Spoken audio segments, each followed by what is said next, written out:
Pakistan stock data channel में खुशामदीद। उम्मीद है आप खैरियत से होंगे। तो देखते हैं मार्केट का कैपमैन एनालिसिस। आज हम आपके लिए सीमेंट सेक्टर में जो सबसे अच्छा डिविडेंड देती है कंपनी, उस कंपनी के एनुअल अकाउंट्स का रिव्यू लेकर आए हैं। इसको आए हुए कुछ टाइम तो गुजर गया है और उसके बाद अगले साल के पहले क्वार्टर के रिजल्ट्स भी आ गए हैं, लेकिन इसका पर्पस लर्निंग है, तो उस हिसाब से हम इसको रिव्यू करेंगे और हो सकता है मुस्तकबिल के लिए यहाँ से कोई अच्छी बात भी पता लग जाए। Best way cement limited. आगे बढ़ने से पहले बताते चलें, हम कोई बाय सेल कॉल नहीं देते, सिर्फ फंडामेंटल एनालिसिस करते हैं। फैसला सबने खुद करना है, क्योंकि मुनाफे में मौज अपनी अपनी और नुकसान में दौड़ अपनी अपनी। इनका एक प्लांट तो हतार में है, वो हमें इसलिए याद है कि एक ज़माने में हमने वहाँ का चक्कर लगाया था, वहाँ की इन्वेंट्री को वेरीफाई करने के लिए। बहरहाल ये तो बहुत पुरानी बात है। अच्छा, जब कंपनीज अपना एनुअल अकाउंट्स पब्लिश करें और साथ एजीएम का नोटिस दें, तो उसको एक मर्तबा पढ़ लिया करें। कभी कभी कंपनी के बारे में, उसके मुस्तकबिल के बारे में, अगर वो कोई नया डिसीजन लेने जा रहे हैं, कहीं पे नई इन्वेस्टमेंट करने जा रहे हैं, तो वो इन्फॉर्मेशन यहाँ से पता लग जाती है, वो अलग से नोटिस उसका नहीं आता। तो इसको पढ़ लिया करें जब ये नोटिस आया करे, खसूसन उन कंपनीज का जिनको आप फॉलो करते हैं, और अमूमी तौर पे तो हर अच्छी कंपनी का।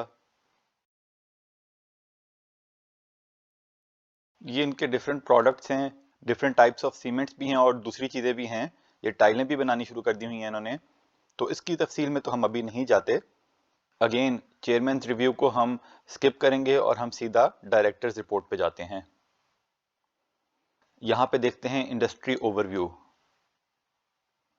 बेसिकली इन्होंने यही कहा है कि जो मुल्क की इकोनॉमी स्लो हुई, उसकी वजह से सीमेंट के डिस्पैचेस भी थोड़े कम हुए।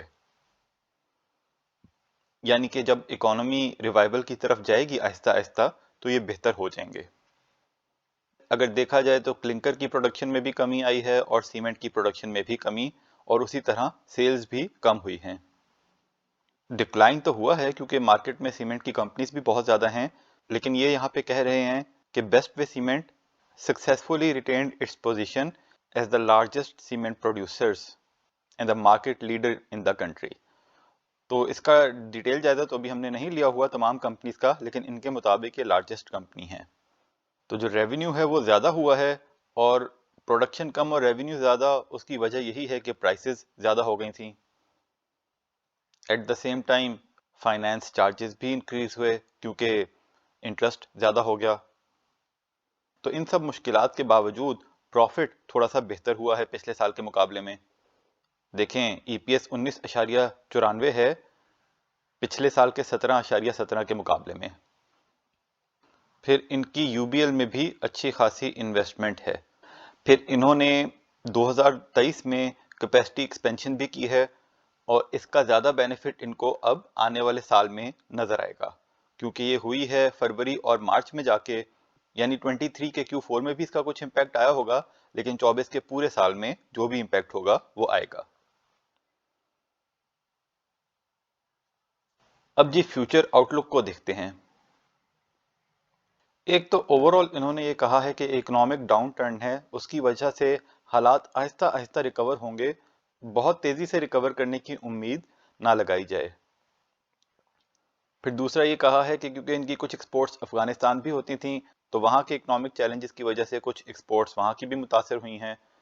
लेकिन फिर भी ओवरऑल ये कह रहे हैं ये थोड़ा सा कॉस्ट एफिशिएंट प्रोड्यूस करते हैं, और जो भी कंपनी का स्ट्रक्चर है उसके मुताबिक ये अपने कंपेटिटर्स के मुकाबले में मार्केट में बेटर प्लेस्ड हैं।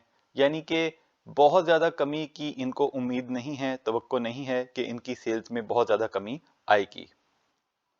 अब इनकी बैलेंस शीट देख लेते हैं। सबसे पहले देखते हैं जी इनकी इक्विटी कितनी है। इनकी इक्विटी है जी 62 बिलियन, और अगर हम इनको इनके शेयर से डिवाइड करें 596 मिलियन से, तो ये बनती है जी 104 रुपए। अगर हम इनकी करंट लाइबिलिटीज देखें, वो है तकरीबन 45 बिलियन, और करंट एसेट्स देखें तो वो है 35 बिलियन। तो ये एक अच्छा साइन नहीं है। करंट एसेट्स कम हैं, करंट लाइबिलिटीज ज़्यादा हैं, लेकिन करंट लायबिलिटीज को देखें तो प्राइमरीली 23 बिलियन के शॉर्ट टर्म लोन्स हैं और इन्हीं की वजह से इनकी फाइनेंस कॉस्ट भी ज़्यादा होगी। तमाम सीमेंट कंपनीज की फाइनेंस कॉस्ट काफ़ी है। लेकिन इसमें एक और चीज़ इम्पॉर्टेंट है कि इनकी लॉन्ग टर्म इन्वेस्टमेंट्स भी हैं। वही जो यूबीएल वाली बात की, हमें लगता है ये वही होगी। यानी कि आप इनको समझ सकते हैं कि ये कैश और कैश इक्विवेलेंट ट्रांजैक्शंस भी आप इसको कह सकते हैं। वैसे तो लॉन्ग टर्म है, लेकिन फिर भी आप असेसमेंट के लिए इसको करंट एसेट्स का पार्ट बना सकते हैं। तो उस हिसाब से देखा जाए तो current assets plus long term investments जो हैं ये तकरीबन 52 बिलियन हैं और वो 45 बिलियन की करंट लायबिलिटीज से ज़्यादा हैं। बज़ाहिर करंट रेशियो इनकी कम भी है, लेकिन फिर भी इनके ऊपर आप पॉजिटिव इम्पैक्ट इसका ले सकते हैं। अगर इन्वेंट्री देखें तो पिछले साल के मुकाबले में काफ़ी ज़्यादा हो गई है, तो ये एक अच्छा साइन है। इसका मतलब ये है कि माल इनके पास काफ़ी है। अगर मार्केट में डिमांड ज़्यादा होगी तो सेल्स भी ज़्यादा होंगी और उससे इनकी प्रॉफिटेबिलिटी आने वाले 2-3 सालों में बेहतर हो सकती है। अब जी प्रॉफिट एंड लॉस को देख लें तो रेवेन्यू भी इनका पिछले साल से ज़्यादा हुआ और कॉस्ट ऑफ सेल्स भी ज़्यादा हुई, लेकिन कंपैरेटिवली कम ज़्यादा हुई। इसका मतलब ये हुआ कि ग्रॉस प्रॉफिट भी बढ़ गया। सेलिंग एंड डिस्ट्रीब्यूशन एक्सपेंसेस इन्होंने मेंटेन किए, एडमिनिस्ट्रेटिव एक्सपेंसेस कम कर दिए, ये एक अच्छी बात है, अच्छा साइन है। और ऑपरेटिंग एक्सपेंसेस भी कम हुए।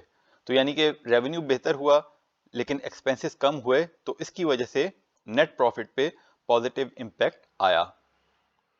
पिछली मर्तबा इनके अदर लॉसेस थे, इस मर्तबा अदर इनकम हो गई है, ये भी एक अच्छा साइन है। लेकिन फाइनेंस कॉस्ट बहुत ज़्यादा हो गई है। फिर share of profit of equity आ रहा है। अब हम इन कुछ चीज़ों की तफसील भी देख लेते हैं। सबसे पहले हम सेल्स को देखते हैं, यानी ग्रॉस टर्नओवर। तो इसमें प्राइमरीली तो लोकल सेल्स ही हैं, एक्सपोर्ट कुछ ज़्यादा नहीं है, तो उनको हमें देखने की ज़रूरत भी नहीं है। कॉस्ट ऑफ सेल्स की भी डिटेल में अभी जाने की ज़रूरत नहीं है। सेलिंग एक्सपेंसेस भी मेंटेन रहे, एडमिनिस्ट्रेटिव एक्सपेंसेस कम हुए।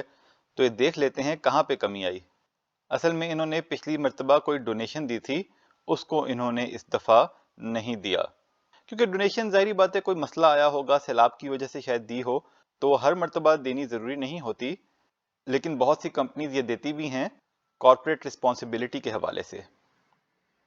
सैलरीज एंड बेनिफिट्स कम हो गए हैं, इसका मतलब है इन्होंने अपने कुछ स्टाफ को कम किया होगा, जिसकी वजह से ये एक्सपेंस कम हो गया है। अगर अदर इनकम की बात करें तो इस मर्तबा इन्होंने कुछ शॉर्ट टर्म इन्वेस्टमेंट्स की थी, जहां से इन्होंने कुछ फायदा हासिल किया, ये पिछले साल नहीं थी। और पिछले साल ये एक्सपेंस इसलिए भी हुआ था क्योंकि इन्होंने कुछ इनके पैसे थे जो कहीं से वसूल करने थे, लेकिन इन्होंने उनको राइट ऑफ कर दिया क्योंकि वहां से मिलने की उम्मीद खत्म हो गई होगी। ये भी हर मर्तबा नहीं होता, लेकिन जिस साल भी होगा उसका इम्पैक्ट जरूर आएगा। और फाइनेंस कॉस्ट इतनी ज़्यादा हो गई है, इसका मतलब यह है कि इन्होंने इस साल कुछ नए लोन भी लिए होंगे। हो सकता है वो जो इनका एक्सपेंशन वाला प्रोजेक्ट था उसके लिए इन्होंने लिए हों, लेकिन अब अगर ये आगे भी लोन इसी तरह जारी रहेंगे तो ये कॉस्ट भी इसी तरह रहेगी, वरना शायद थोड़ी कम हो जाए। और जो इक्विटी इन्वेस्टमेंट है उसका जो बेसिकली हिस्सा आया वो यूनाइटेड बैंक का ही आया। अब आगे नोट्स को थोड़ा सा स्कैन कर लेते हैं कि वहां से कोई इजाफी इंफॉर्मेशन हमें ऐसी तो नहीं मिलेगी जो हमारी डिसीजन को इम्पैक्ट कर सकती है। अब अगर ये कंपनी को देखें, the company is subsidiary of best way international holdings limited. हमारे ख्याल में ये यूके की कंपनी है, विच होल्ड्स 56.43 शेयर्स। इस कंपनी में उनके पास इतने शेयर्स हैं। और वो BIHL जो है वो आगे से फिर BGL बेस्ट वे ग्रुप की सब्सिडरी है और दे आर इनकॉर्पोरेटेड इन गुएनसे। अब पता नहीं कहाँ पे है, खुद सर्च कर लेना भाई। अच्छा जी, अगर इनके फ्री फ्लोट को देखें तो इनका फ्री फ्लोट बहुत ही कम है, सिर्फ 5%। यानी कि मार्केट में इनके बहुत कम शेयर्स हैं, इसीलिए इसमें बहुत ज़्यादा वॉल्यूम्स नहीं लगते, बहुत ज़्यादा मूव्स नहीं बनती। आहिस्ता आहिस्ता कंपनी की वैल्यू ऊपर नीचे होती रहती है। लेकिन यह है कि कभी कभी कुछ शॉर्ट टाइम में अगर ऊपर चली जाए तो ज़रूरी नहीं कि जल्दी नीचे आए, और फिर अगर शॉर्ट टाइम में नीचे चली जाए तो ज़रूरी नहीं कि जल्दी ऊपर आए, क्योंकि वॉल्यूम्स कम लगते हैं। अगर पिछले 5 साल की परफॉर्मेंस देखें तो ये देखें पिछले 2-3 महीने में ही, बल्कि यहाँ पे देखते हैं 150 पे जब था वहां पे थोड़ा सा ये काफी ऊपर नीचे होता रहा, लेकिन जब 150 क्रॉस किया यानी पिछले 6 महीने में इसकी वैल्यू तकरीबन 30% तक ऊपर आ गई। अब यहाँ पे इनके मुख्तलिफ प्लांट्स की कैपेसिटीज एंड प्रोडक्शन का डेटा देख लेते हैं। अब यहाँ पे जैसे हत्तार की कैपेसिटी आ रही है, चकवाल, फारूकिया, कल्लर कहार और मियाँ वाली, और जो एक्चुअल प्रोडक्शन है वो तकरीबन कैपेसिटी से 50% है। वो कहीं पे इन्होंने शायद बताया था 54 या 56% हुई है। तो एक्चुअल प्रोडक्शन तो डिमांड की बेसिस पे होती है ना, अगर मार्केट में डिमांड ज़्यादा होगी तो वो ज़्यादा कर देंगे, लेकिन कैपेसिटी से अभी 50% पे ऑपरेट कर रहे हैं, यानी कि डिमांड ज़्यादा होगी तो अपनी प्रोडक्शन को डबल करने की कैपेसिटी इनकी है। फिर यहाँ पे इन्होंने ये लिखा है कि जो 2 नए प्लांट्स लगे हैं उनकी कैपेसिटीज जो हैं वो यहाँ पे अभी, क्योंकि साल के दरमियान में वो, बल्कि 6 महीने के बाद 8-9 महीने तक वो बने थे, तो यहाँ पे उनकी कैपेसिटीज प्रो रेट करके लिखी हैं, यानी कि जितने महीने के लिए वो अवेलेबल थे उस हिसाब से उसको प्रोपोर्शनेट किया है। यानी कि अगर 100 की कैपेसिटी थी और 6 महीने अवेलेबल हुआ है तो उसको यहाँ पे 50 लिखा है। इसका मतलब क्या है कि अगले साल ये कैपेसिटी इनकी और ज्यादा इंक्रीज नजर आएगी, क्योंकि अगले साल उन नए प्लांट्स की कैपेसिटी पूरे साल के हिसाब से यहाँ पे होगी। लेकिन अगेन कैपेसिटी से ज्यादा इंपॉर्टेंट है कि प्रोडक्शन ज्यादा हुई है अगले साल के नहीं, और सेल्स ज्यादा हुई हैं कि नहीं, तो वो तो अगले साल ही पता लगेगा। अब इनके रिजल्ट्स के ट्रेंड का हल्का सा जायजा ले लेते हैं। अब अगर सेल्स को देखें तो वो पिछले 4 साल में ऊपर की तरफ ही हैं। कॉस्ट भी ज्यादा हो रही है, लेकिन प्राइमरीली ग्रॉस प्रॉफिट को देखना जरूरी होता है, और ग्रॉस प्रॉफिट भी ऊपर की तरफ है, और उसी तरह नेट प्रॉफिट भी ऊपर की तरफ है। तो it is a good sign कि इकोनॉमी की मुश्किलात के बावजूद इनके प्रॉफिट में इजाफा हो रहा है, और ये क्योंकि उन कम कंपनीज में से एक है जो ज्यादा कमाएं तो ज्यादा डिविडेंड देती हैं, तो उस हिसाब से जितना बेहतर होगा उतना ही शेयर होल्डर्स के लिए अच्छा है। इनके शेयर कैपिटल और रिजर्व्स में कोई इतना इजाफा नहीं हो रहा, और उसकी वजह यह है कि जो कमा रहे हैं उसमें से ज्यादा डिविडेंड दे देते हैं, तो इक्विटी तभी ज्यादा ऊपर जाती है जब कंपनी डिविडेंड ना दे और माल अपने पास रखना शुरू हो जाए। तो it is not a bad sign for this company. जैसे हमारा इंडिकेटर एक होता है कंपनी की प्राइस बुक वैल्यू से ऊपर है कि नीचे, इस कंपनी की प्राइस बुक वैल्यू से ऊपर है, लेकिन फिर भी क्योंकि डिविडेंड अच्छा देते हैं तो इसकी असेसमेंट में डिविडेंड यील्ड का फैक्टर ज्यादा इंपॉर्टेंट होगा। प्रॉपर्टी प्लांट एंड इक्विपमेंट इनके ज्यादा हुए हैं, यही जो इन्होंने अपनी कैपेसिटी भी बढ़ाई है, और इसी तरह इनके लॉन्ग टर्म फाइनेंसेस भी ज्यादा हुए हैं, तो ये इन्होंने लोन लेके ही बढ़ाई होगी, इस वजह से वो ज्यादा हैं। तो अब आगे जब लोन को उतारना होगा तो देयर इज अ पॉसिबिलिटी कि शायद ये डिविडेंड में थोड़ी कमी लेके आए ताकि वो लोन अदा कर सकें। तो वक्त ही बताएगा कि क्या करते हैं, लेकिन ऐसा हो सकता है। लेकिन इनके डिविडेंड देने की एक वजह यह भी है क्योंकि इनकी जो पेरेंट कंपनी है वो बाहर के मुल्कों में है, तो इसलिए वो चाहते हैं कि ये डिविडेंड दें ताकि वो पैसा रिपेट्रिएट हो सके। इसलिए भी ये कंपनी डिविडेंड देती है, और जो लोकल सीमेंट प्रोड्यूसर्स हैं उनको फर्क ही नहीं पड़ता, उन्होंने पैसे कहीं बाहर भेजने नहीं हैं, इसलिए वो अपने शेयर होल्डर्स में बांटते ही नहीं। ये जो इंटरेस्ट कवर रेशो है ये जितना ज्यादा हो उतना बेहतर होता है। अच्छा जी, रिटर्न ऑन इक्विटी भी इनका ठीक है। अर्निंग पर शेयर को देखें तो वो भी, अब हमें 2020 का तो पता नहीं कि वहां पे क्या मसला हुआ था, पिछले 3 सालों में अच्छी रही। और डिविडेंड को देखें तो पिछले 2 सालों में तो तकरीबन मोर देन 90% देते रहे।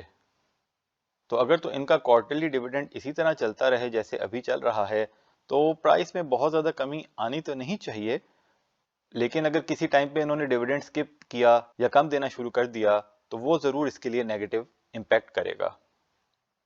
तो हमने पहले ही देख लिया कि बुक वैल्यू के मुताबिक तो इसकी प्राइस ज़्यादा है, लेकिन अगर डिविडेंड यील्ड को देखें तो इसकी यील्ड इस वक्त तकरीबन 10% है, यानी कि 193 रुपये प्राइस है और 19 रुपये का डिविडेंड। हमने तो जब इसकी असेसमेंट की थी तब इसकी वैल्यू 140 के आसपास थी जो हमें याद पड़ रहा है, और इस शेयर को खरीदने का वैसे वो वक्त था। बाय द वे हमने नहीं खरीदा क्योंकि हमारे मुताबिक और भी अच्छे शेयर्स थे दूसरे सेक्टर्स के जहां पे हमें इन्वेस्ट करना चाहिए था, तो हमने इसमें इन्वेस्ट नहीं किया था। ये और बात है कि ये इतना ऊपर आ गया और उनमें से कुछ इतना ऊपर नहीं गए, तो वो तो कहानी अलग होती है। बहरहाल 10% डिविडेंड यील्ड के हवाले से ये हमारे टियर 2 स्टॉक का हिस्सा बन सकता है, यानी कि मुनासिब शेयर है इस रेट पर भी। प्राइस टू अर्निंग देखें तो वो भी तकरीबन 10 है, और हम आपको बता चुके हैं कि हमारे मुताबिक वो वही अच्छी कंपनी है प्राइस अर्निंग के हवाले से जो 5 से नीचे है। लेकिन सीमेंट सेक्टर की प्राइस अर्निंग थोड़ी ज़्यादा चल रही है इस वक्त। इसका ये मतलब नहीं होता कि और ज़्यादा जाएगी या ज़्यादा ही होनी चाहिए। तो इन तीनों फैक्टर्स को जब हमने देखा है तो हमारे मुताबिक और अच्छी कंपनीज हैं जिनमें हम इन्वेस्ट कर सकते हैं। हाँ, लेकिन अगर हमने लाजमी सीमेंट सेक्टर में इन्वेस्ट करना हो तो हम सबसे पहले इसी कंपनी में इन्वेस्ट करेंगे, इस रेट पर भी। लेकिन हमने इन्वेस्टमेंट नहीं की हुई, हमने सिर्फ ठट्ठा सीमेंट के थोड़े से शेयर्स इस वक्त लेके रखे थे, वो भी बायबैक के हवाले से। लेकिन ओवरऑल हमें लगता है कि सीमेंट सेक्टर काफ़ी ऊपर निकल गया है, जाने को यहाँ से और ऊपर जा सकता है, लेकिन हमारी वर्किंग के मुताबिक ये पूरा नहीं उतर रहा। या यूं समझ लें कि दूसरे बहुत हमें बेहतर इससे शेयर्स नज़र आ रहे हैं, तो हमने दूसरी जगह पे ही इन्वेस्ट किया हुआ है। तो पैटर्न ऑफ शेयर होल्डिंग को देखें तो तकरीबन 77-78% तो पेरेंट कंपनी, एसोसिएटेड कंपनीज और डायरेक्टर्स के पास ही है, और पब्लिक के पास 21% है। और उस 21% में से भी 5% जो है वो स्टॉक मार्केट में ट्रेड होता है, यानी कि आम आवाम के पास है। और बाकी जो 16% होगा वो दूसरे बड़े इंडिविजुअल्स के पास होगा, जो कि वैसे पब्लिक का ही पार्ट बनते हैं, लेकिन इंडिविजुअल इन्वेस्टर्स होंगे कोई। अब हम एक मर्तबा क्विकली Q1 की फाइनेंशियल स्टेटमेंट्स को भी स्कैन कर लेते हैं कि कोई इजाफी इंफॉर्मेशन ऐसी तो नहीं आई वहां पे जो हमें पता होनी चाहिए। जो फ्यूचर आउटलुक है इसमें उन्होंने कोई चेंज नहीं किया। जो इनके क्वार्टर की प्रोडक्शन है वो तो ज़्यादा हुई है, लेकिन ये 12 महीने वाले पहले क्वार्टर के साथ कंपैरिजन है, तो इसका ज़्यादा बेहतर कंपैरिजन तो यही बनता कि अगर हम पिछले क्वार्टर के हिसाब से करें, पर वो अभी हम नहीं कर रहे। सेल्स को देख लेते हैं। पहले तो ये देखें जी कि शॉर्ट टर्म बोरोइंग्स इनकी कम हो गई हैं, तो ये एक बहुत अच्छा साइन है। इन्होंने कुछ पैसों से जो इनको मिले होंगे, जो इनकी सेल्स हुई होंगी, उन्होंने इसको रिड्यूस किया है, तो ये अच्छी बात है। और देखा जाए तो करंट एसेट्स 27 और लॉन्ग टर्म इन्वेस्टमेंट 43 के मुकाबले में 36, तो वो तकरीबन उतना ही है प्रोपोर्शनेटली। स्टॉक इन ट्रेड में थोड़ा सा और इजाफा हुआ है, तो ये अच्छी बात है लॉन्ग टर्म के लिए। अब सेल्स को देखें, हमें ना क्विकली हम इसके ना यहाँ से भी देख लेते हैं। अब अगर हम देखें जी BWCL, अच्छा जी, इसकी जो सेल्स हैं ये देखें जी 21, 22, 46, 64 और 23 बिलियन की सेल्स हुई थी Q4 में, और 25 यानी कि थोड़ी ही ज़्यादा हुई हैं, बहुत ज़्यादा फर्क नहीं पड़ा। और अगर EPS को देखें तो EPS थोड़ी सी कम हुई है अगर Q3 और Q2 की EPS से मुकाबला करें, और ये इसमें कुछ फाइनेंस कॉस्ट भी इनकी ज़्यादा हुई होगी, जो कि आगे आने वाले टाइम में शायद थोड़ी कम हो जाए। लेकिन अगर Q4 की EPS देखें तो 6, 8, 14, 14, 19, 55, यानी कि Q4 में उनकी EPS बहुत ही कम आई थी। और इसकी हमने तफसीली इसका फिर वो हर क्वार्टर टू क्वार्टर जायजा लेना पड़ेगा, वो तो अभी हमने नहीं किया, लेकिन हमारा अंदाजा ये है कि वो बेसिकली जो सुपर टैक्स लग गया था वो इन्होंने पहले उसको टैक्स के तौर पे रिकॉर्ड नहीं किया था। अगर तो साल के शुरू में ही पता हो कि सुपर टैक्स लगना है, तो वो हर क्वार्टर में उसको थोड़ा थोड़ा टैक्स वहां पे उस तरीके से उसमें से रिड्यूस करके अपनी EPS लेस करके लिखेंगे। लेकिन जब इनको Q4 में आके पता लगे कि फिर से सुपर टैक्स लग गया है 10%, इतना ही था शायद, तो फिर पूरे साल की जो अर्निंग हुई है उसके ऊपर वो 10% जो टैक्स होगा वो पूरा का पूरा इम्पैक्ट एक ही क्वार्टर में आ जाएगा। तो इसलिए उस क्वार्टर की EPS प्रॉबली इतनी कम हुई है। वो हम जब बाकी सीमेंट की कंपनीज का भी जायजा लेंगे तो वहां से ये पता लग जाएगा। अगर तो सबका सेम ट्रेंड है तो इसका मतलब फिर यही है। लेकिन यहां से ना एक चीज के बारे में हमें श्योरिटी नहीं है, ये जो सुपर टैक्स है ये 22 में लगा, फिर 23 में लगा, अभी कोई ऐसी खबर हमारे मुताबिक नहीं है कि 24 में भी लगेगा। इसलिए इन्होंने उसका इम्पैक्ट अभी नहीं लिया होगा। लेकिन अगर 2024 जून में जाके हुकूमत फिर अनाउंस करती है कि सुपर टैक्स फिर से लगने जा रहा है, तो सब कंपनीज को मुतासिर करेगा। लेकिन अगर वो सुपर टैक्स हमेशा के लिए लग गया हुआ है या कंपनीज ने एहतियातन पहले से ही उसको अपने टैक्स में शामिल कर लिया है, तो इसकी तफसील हमारे पास नहीं है। तो इस बारे में अगर आप चाहें तो आप ब्रोकर से भी कंफर्म कर सकते हैं कि ये सुपर टैक्स अगले साल में लगेगा या नहीं लगेगा, और क्या कंपनीज ने इसकी बेसिस पे अपने टैक्स एक्सपेंस को रिकॉर्ड किया है या नहीं। तो ये था जी बेस्ट वे सीमेंट की एनुअल रिपोर्ट का एनालिसिस और कुछ उनका फाइनेंशियल जायजा। ये सारा डेटा हमने PSX की साइट से लिया। आप खुद वैलिडेट करें, फिर अपना फैसला करें। याद दहानी करवा दें कि बाय सेल कॉल नहीं थी, वजह पहले बता चुके। तज्जिया पसंद आया तो शेयर, लाइक, सब्सक्राइब करें, बेल आइकॉन पे क्लिक करें। खुश रहें और अपने अमल पे तवज्जो दें। अल्लाह के हवाले।